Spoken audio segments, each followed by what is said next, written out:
Support for PRI's The World comes from TIAA-CREF, a financial services company helping to create financial outcomes that matter.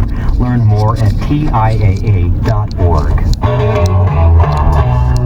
I'm Marco Werman, and this is The World. We're going to start the show today with the show the government in Baghdad is making over capturing the town of Al-Alam from ISIS. It's part of their big push to retake the city of Tikrit that we've been hearing a lot about for the past week. But if you zoom in on Google Earth, it looks like Al-Alam has about 8 houses, maybe.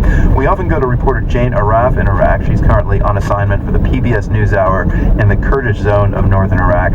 Jane, why is the government making a big deal about taking this, seems like a hamlet of Al-Alam? Well, probably because it's been pretty hard to take. It's not just Al-Alam, it's a lot of the towns and villages along the way, and it's been really tough going because they're facing ISIS gunmen who are not afraid to blow themselves up.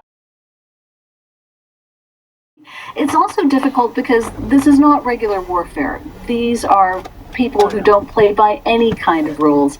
And while there is a percentage of the Iraqi military that feels perfectly comfortable in dropping enough bombs and rockets and mortars to level a city, that's obviously not the way the Iraqi government wants to go in this case. And Jane, some of those Shia militias can be quite undisciplined, and there's a lot of fear that they'll go into these Sunni areas and take revenge on the Sunnis. Any reports of problems so far in that area?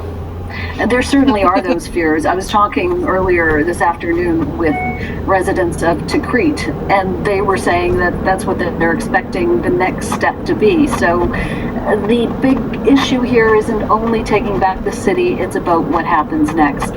But it's useful to look at why exactly these fears exist in the case of Tikrit. And it's mostly because a military base near there, the Spike Air Base, which used to be a U.S. base, was where more than 1,000 young men, young recruits, were killed. They were unarmed, they were executed by ISIS. And there are a lot of militia people and a lot of regular soldiers who feel that this is their time to take revenge.